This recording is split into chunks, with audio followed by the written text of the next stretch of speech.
the logic I'm coming in with from there... Oh, I'm somehow not surprised.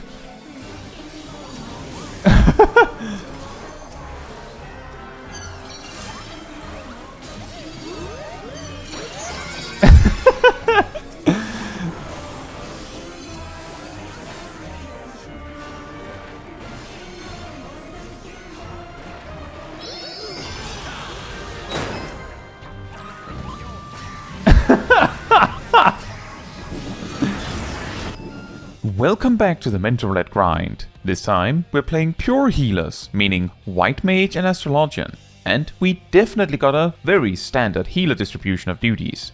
That said, for duty 1, we went to 01N Alte Roite as White Mage. A pretty easy fight, all things considered. Due to White Mage not yet having Misery or Rapture at this level, the maximum damage approach for White Mage really relies on getting some healing value out of every Assize, although it needs to go out on cooldown. And then you have Tetra and Benediction for single target healing and Asylum for AoE. If any more than that is necessary, then it comes at a damage loss. But if you can make it work with just that, then White Mage can actually pump out a pretty decent amount of damage at this level. And as this party worked very well, that is pretty much how it went. For duty 2, we were a 5-minute replacement in Ktisis Hyperboreia, and while most AoE pulls went alright, there was something strange about the party for every boss. On the first boss, it seemed like no one in the party understood how to tell where to go when the boss leaves. Considering we had a Sprout, they were somewhat excused, since while it is perfectly obvious what the sign is once you know, it might not be super clear the first time around if you aren't looking for tracks. The other two players, however, didn't appear to have an excuse. On the second boss, I'm not sure if the tank just did not grasp how to find the safe spot for the fire breaths, or if they just didn't feel like dodging. I'm wondering if this type of behavior is why their first healer left, or if it was just a coincidence. What was really strange is, despite these odd mistakes on the first two bosses, and even some mistakes dodging things on the final boss, the true bravery cast was consistently interrupted, which really stands out because I've seen better parties not do that. Speaking of better parties, the duty still went reasonably slowly as it took nearly 20 minutes from my arrival. For duty 3, we went to Keeper of the Lake as a 4-minute replacement. A very awkward level range for White Mage, as unless Holy can stun effectively enough that you won't have to heal, this does sometimes happen, then you only have one OGCD option every 3 minutes, where the other 3 healers simply have more. On the plus side, Stone hits pretty hard. Overall, the duty went well, although it felt quite random when the tank decided to pull big or small, making the run less predictable. And also, our Black Mage decided to go with a pretty fascinating single target rotation. The only big spells strategy. B3, B3, F3, F3, F3, Flare, sometimes Thunder. For duty 4, we were a 12-minute replacement in Thornmarch Extreme, and as we initially land into the duty, it is just absolute total chaos. I have no idea what is going on, but I feel like the entire party feels the same way. I can't even tell what part of the fight we are in, although if the King's HP is anything to go by, it is still the first wave. If the debuffs on the party is anything to go by, it also seems like the tank Moogles are just running rampant, hitting players at random. Long story short, there appears to be no strategy here, but it also seems like the party roughly grasped the concept that you couldn't just kill the Moogles one by one. At the same time though, it didn't quite appear like they knew what to do beyond that, and so the party just gradually died out. During the poll, the red mage of the team mentioned that they were actively looking up the fight to figure things out, and after the fight explained roughly what needs to be done. To help them, I explained in more detail most of the things that need to be taken into account. A particular detail I intentionally left out, hoping it wouldn't come up, is the fact the king regularly buffs nearby Mog's guards, and this both means that the king should be moved away from other Moogles if they approach, but also that the king needs to be tank swapped every so often. This one detail makes the fight a lot harder for the tanks to handle, and if it turns out to be unnecessary, then just ignoring it would make things a lot easier. On our second pull though, half the party dies instantly, with 3 of the 4 remaining players being stuck and bound to die. What went wrong here is that one of the Mog's Guard mechanics has one of the tank Moogles grab the 3 closest players to them, I believe one of each role, and crowd controls them. If they are not safe with the Shuna, they will die. Simultaneously, the Ranger Moogle uses Mock Rain of Death on the 3 furthest away players, I believe role specific again, and if the Ranger Moogle has been hanging out with the King too much, then this is a one-shot. As such, I explained this detail after the wipe. For the 3rd attempt, we get the King down to 47% after Wave 1, a very solid result. During Wave 2, the same mechanic as we saw before happens again, with 3 players being crowd controlled and about half the party dropping to half HP instead of being one-shotted. After the 2nd wave, the King is down to only 7% HP. And for the grand finale, we managed to take out the King while he is only halfway through the Memento Moogle cast.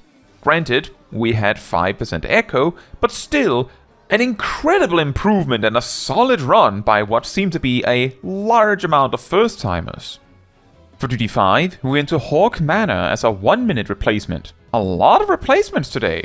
Also, a very manageable dungeon, although at times it seemed like the tank got quite lost. Everyone needs a chance to learn the layout at some point, of course. Also, we had a rogue in the party. Hopefully, they very recently passed level 30 and forgot to do their job quest or something. Either way, we still cleared in a reasonable time frame. Also, fun fact, worth repeating, it is possible to somewhat safely pull the entire cellar part of the dungeon, as the mobs run about as fast, if not a tad bit slower than, a player. So, if the damage is overwhelming, you can simply run away. For Duty 6, we were a 3-minute replacement Astrologian in Labyrinth of the Ancients, and this run went so well there's hardly anything to talk about. On Behemoth, no one died, which, while not really anything special, is still surprising to me. On Phlegethon, the mechanics played out exactly in such a way that the boss didn't even get to start casting the second flare. To clarify a bit on that, the Ancient Flare cast on Phlegethon is started after a certain HP threshold when the boss isn't busy doing something else, which is why sometimes the first Ancient Flare starts casting way past 40% HP. While you can sometimes have such a pumper group that you can beat him to the punch even when he starts casting Ancient Flare number 2 close to as early as possible, most parties actually rely on him being a bit late to reliably skip it, which is also why you sometimes can't skip it with a strong group, but can with a slightly weaker one, simply because of how the mechanics happen to play out. For Duty 7, we went to Tam-Tara Deepcroft hard. Once again, the reminder that on the first boss, specifically the first boss, attacking the adds is actually a bad thing. I usually try to bring it up if I'm playing a different role than healer, but as a healer, if the party isn't doing it right, I can sometimes carry through anyway and explain it after things go wrong. Due to a combination of mistakes, from me included, we end up with a full 8 Vuln stacks, but still manage to clear the fight. A little bonus reminder here is that if you finish the fight victorious but with a lot of Vuln stacks, the stacks will persist into at least the next fight and could make that feel more threatening than usual. For Duty 8, we went to Castrum Abania. We had a very solid team, including our rusty tank by their own admission. The only point where things went a bit sideways was on the second boss, where our summoner died just as the boss went down too. That said, I have referred to these sections before the second boss as quote-unquote pointless DPS checks in the past, and I feel like I should perhaps clarify that one. Basically, these Magitech pods are casting a spell, and when they finish, they are replaced with a Hypertuned with full HP, regardless of how damaged the pod was. This means you can skip this pack of Hypertuned entirely if you can break all 4 pods before they can finish casting, producing a kind of DPS check. While it is in Dawntrail more frequent that a random party can skip this entirely, not every party can, making this technically a DPS check. It just doesn't matter whether you succeed or not. Case in point, for the first set, 1 Hypertuned made it through here, but on the second set, we beat all 4 in time. The rest of the duty goes super well, of course. For duty 9, we went to the hero turtle thingy one. And it goes about as you'd expect, although the turtle went pretty far down in HP. For duty 10, we went to 1000 Maws of Toto-Rak, and the Lancer knew me. Hello! As a result of them recognizing me, the conversation in the duty sort of became a bit about the topic of guides, as both of the other players asked for details on the topic. However, that aside, the duty went supremely fast. Probably partly thanks to a dancer being present, considering how insanely stacked standard finish is at this level.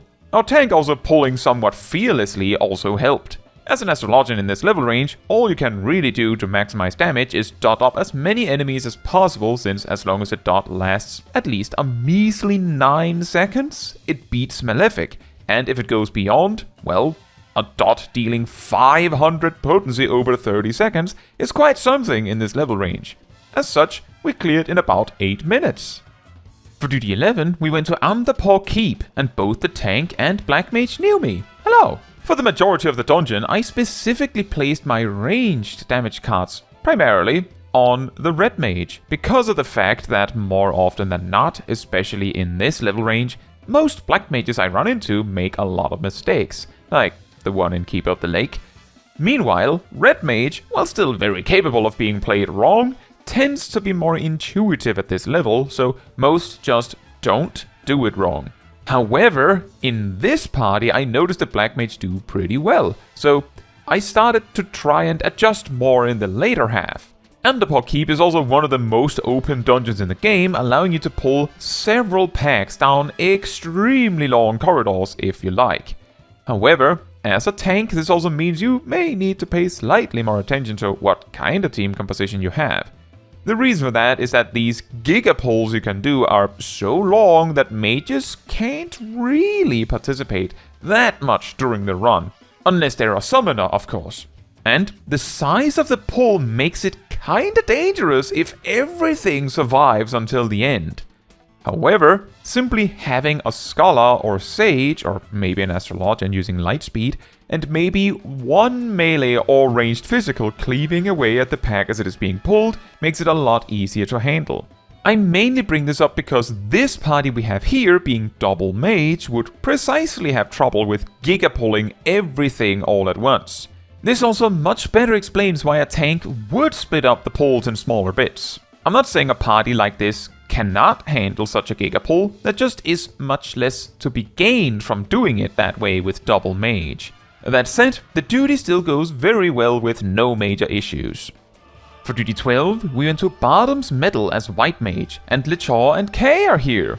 It probably comes as no surprise that the duty went super well with such a stacked team, so with that said, I have a few tips. One for the second boss, I know, shocking, and one for a bit after the second boss. The tip for the boss itself is that for the third trial, I notice quite frequently players overlooking a very specific detail, causing the mechanics to be a lot harder than they need to be. The sequence goes: spawn 2 warriors, blue lasers, the lasers will cross one of the star shards we need to use to hide behind, damaging it. This is a sign indicating that it is the other star shard you need to hide behind. Then the hunter pulls you in, does a donut AoE, while the warriors do wave cones, but as soon as the donut resolves, you can run behind the safe star shard. What causes problems is that the cones kill the weakened star shard, meaning quite frequently that players have to sprint across the whole room, leaving their sprint on cooldown for after the boss, when there's no need for that. For the tip for the pulls after the boss, I was told on the stream where this duty was done, that for the boulders in the second room, if you lean to the right instead of the left, you can run past the boulders safely, saving you time. I imagine a lot of players miss this simply because the shortest path leans left and then you dodge left to get out of the way at the last moment. And finally, for duty 13, we went to Amdapor Keep again as astrologian, and the tank and black mage from earlier is here too. Funny little bonus fact, they were not queuing for Amdapor Keep. This was an entirely random coincidence. The duty goes quite similar to last time, although I have a bit of a mess up before the second boss. During the pull, I briefly notice our tank has Holmgang up, but it passes by so fast that I don't notice, for how long, So when I expect them to be unkillable for longer, it turned out that when I spotted the buff, there was like 4 seconds left on them. And so our tank dies and we wipe. We simply do the same pull again and continue onward. However, this did lead into a brief conversation about optimal use of Holmgang regarding its snaring caveat. When Holmgang is used while targeting an enemy, it snares them in addition to making you unkillable for 10 seconds. However, if that specific enemy dies before the 10 seconds are up, then Holmgang also ends for whatever reason. Because of this, many warriors simply either target themselves before casting Holmgang, or use a macro that auto-targets themselves for it. Me personally, I prefer to target myself manually as that bypasses the jank associated with macros. That said, we clear the rest of the duty with no more mishaps. I have to say I'm really impressed with how quickly we managed to turn the absolute chaos that was the Thornmarch Extreme into a clear. I'm pretty sure I've seen more structured parties take longer to get something like that right. But when the team is good at following directions, then sometimes it just works. We've also now just passed 3/5 of the way on the achievement. Now, that is all for this video. Thank you so much for watching. If you would like to support me and my channel more directly, you can become a member like these wonderful people here. You can also alternatively support me through Twitch or Ko-Fi. Links in the description. You can also support the channel by letting the YouTube algorithm know by liking the video, leaving a comment, subscribing, sharing, and hitting the bell to get notified when next I post a video. Fun fact, originally, Essential Dignity's healing scaled with less HP on the target all the way down to 1 HP, where at its peak it capped at 1100 potency. When Endwalker launched, the peak was changed to 30% and the potency peaked to 900. Which is more than what it would have healed at 30% originally, which would have been closer to 770 potency. Imagine the greed of astrologians waiting until the tank is 1 hit away before healing.